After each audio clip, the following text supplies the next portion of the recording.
Hi everybody, it's Bren and Kalia from Kindred Acres. Hello there. And we just got back from our spa day at the True Rest Float Spa. And we wanted to share with you our experience. It's been an eventful day, to say the least. So on our way to the spa place, we saw a turtle in the road. And of course I had to stop in the middle of the road and help him across the street. Little box turtle. Cute little box turtle. Yeah, we just moved him in the direction he was going. So word of advice, if you ever see them on the road, just move them to the other side of the road in the direction they're heading. And anyway, so then we get to the spa and they were having some electric outages, but it was like the spa pods were still working. We were able to go in, and so he just let us know that, you know, Duke Energy had let them know that they were working on it and they were going to fix it. So this is Kalia's second time floating. This is my fourth. And so when I float, I like to have the pod lights off. I like it pitch black. And often I don't have music on. Today I chose no music anyway. But Kalia likes the pod light on. And so she's in her pod room, which is 2 doors down from my pod room. And I'm in the pod floating, and it's pitch black. It's quiet. And of course I do my 10 deep breaths after a few stretches and a few minutes of settling in, and I fell asleep. So I'm sound asleep in the pod, and I finally wake up and I was like, okay, this is nice. I'm doing some stretches, which gosh, some of the stretches I did were incredible. It like released so much tension in my shoulder, my neck, and just like between my shoulder blades. It feels incredible right now. I feel so loose and so good. And so I'm stretching and doing my movements and my deep breaths and the things that I like to do in the pod. And I'll let Kalia explain to you some of her favorite things to do in a pod in a minute, because it's really funny when she tells you her experience.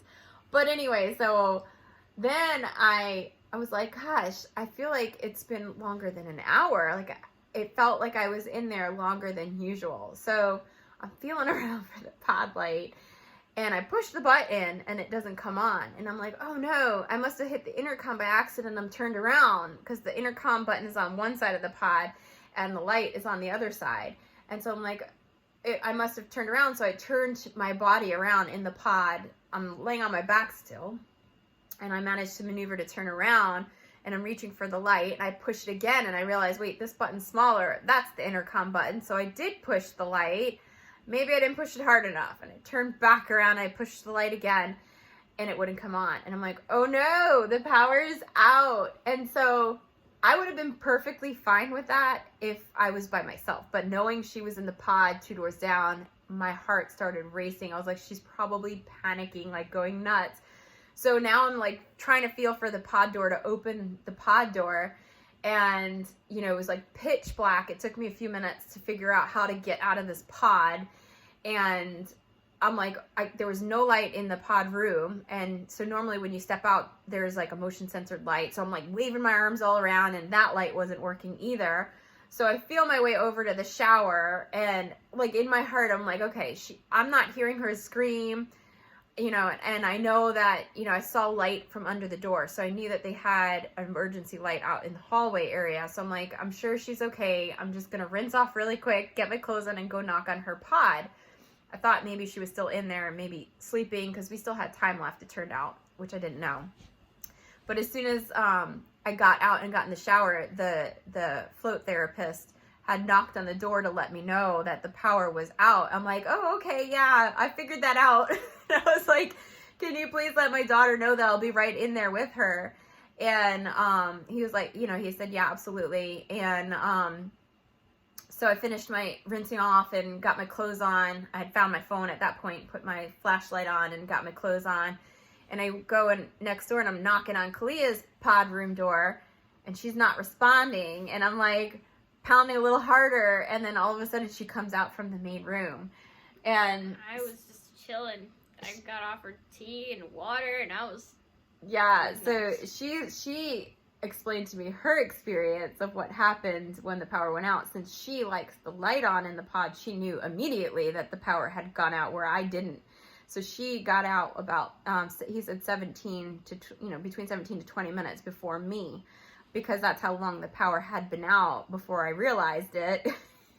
So tell them what happened. So I was laying on my back, and I kind of like put my hand over the light, and the light's behind me, so I'm like this, covering the light, and I'm like, it's dim. I like it dim, but not dark, because I'm terrified of the dark in an enclosed pod.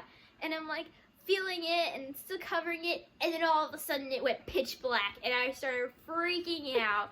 So I'm doing my little laps around the thing, pressing all of the buttons, and I pressed each one at least 20 times before I was like, And then I ended up having to get out of the pod, freaking out, get dressed in the pitch black, and go outside and be like, the power's out. And she didn't even shower, so she could... In the thing, I was like, I want to rub it all over my face, because it's good for your skin, and I'm like, I want my skin to be nice. Yeah. So I rubbed it, and then after I came out, I was like feeling my face like this, and I was like, oh, I probably have a mustache of salt outside. And the dude was looking at me very awfully, so I can kind of assume that I had a mustache of salt. And at the same time I was sitting there with my mustache of salt, another guy came in that was trying to work there, like he was going and, what is it called? How do you? Applying? Oh, yeah. Yeah. And he was like, so like, does this happen often? And he's like, no. But it was really funny because he was just sitting there and really confused. Yeah, and so the guy, the float therapist, handled the situation really well. When Kalia got out of her pod room, he wanted to sit with her for a few minutes to make sure she was okay. So while she was sitting in the oxygen room, he had offered her tea and water. He offered to go get me out of the pod, but Kalia was very thoughtful and was thinking to herself that I was in the middle of my float, so she didn't want him to come get me. So she told him that it was okay, that she felt okay now that she was in the main room, because the main room still had light from all the windows and things like that. And so she was fine sitting in the oxygen bar room, waiting for me. But I noticed like about 15 to 20 minutes after she had gotten out that the power was out, because I had no way of knowing otherwise, because I usually have the lights out in the pod anyway. So yeah, but while Kalia had the light and was enjoying her therapy session, I tell them all of the fun things that you like to experience when you're in the pod. My favorite thing is a little shrimp. You must act like a little shrimp and paddle your little arms. And every time you like kind of lay on your side and just do this, and you look like a little shrimp going in circles around the pod. And it's very fun. She likes to scrimp around the whole pod. I like to scrimp around the whole pod. And a lot of fun. Some stretches. You like to do some stretches and things like that. Anyway, so it was really quite bouncing off the walls. Bouncing off the walls. Yeah, I do some like today. I did the most stretches that I usually do. Actually just before I did my 10 deep breaths to fall asleep. Usually by 8 or 9, I'm already knocked out. But I did some stretches, and like I pulled my hands behind my back and like squeezed my shoulder blades together, and I heard crack, crack, crack, crack, crack all of my neck, and it like instant release, and it felt so good. And I stretched my neck this way and that way, and I feel so loose and so good right now. And yeah, Kalia likes to flip all around and just kind of swim around this alien pod. Yeah, I take advantage of it. Yeah. But the only thing I kept thinking is when I was sitting in the pod, I was like, she's probably worried that like I'm freaking out or something. Yeah. And the only thing I kept imagining is her going out of the pod, because there's motion censored lights. So, but you have to really wave your arms around for them to go off. Yeah. So all I envisioned was her like I did too. doing like this, and I was like, she's gonna be I breathing did. for a good solid minute. I was like, after I pushed the pod light several times and it wasn't coming on, I realized that the pod light wasn't working. I thought maybe the motion censored lights were on like an emergency backup. So I'm waving all around and the thing was not coming on. And so I was panicking more, not because I was stuck in the dark in the pod room, because I have very good night vision and I could see fine. But I was more panicking because I was worried about her panicking, and I thought, oh my God, she's probably freaking out in there, and so that was what was causing my panic. But once I, once the float therapist had knocked on my pod door, and I was like, can you just let her know that, I'll be there in just a moment. He sounded calm and like everything was fine. And when I finally came out of the room, he was like, I have to tell you, I'm so impressed with your daughter. She was so calm and she handled it so well. And he's like, she is one strong kid. Like, and he had even said something before we had gone into the pod, and before that experience had happened, he was shocked that this was her second float, because he was like, oh, she's come before? I'm like, yeah. And he's like, and she came back? Like, I guess a lot of kids, it's kind of an interesting experience and maybe scary for some kids. But for Kalia, she likes it. So she went again. And so he was impressed that she was even there a second time. And then to go through this scary situation where you're enclosed in this pod and the power is out, you have no communication because the intercom's not working, you have no light, you're feeling around trying to find how to open this pod, you're naked on top of all of that, your most vulnerable state. But she did amazing, and he was so impressed with how calm she was and how she handled the situation.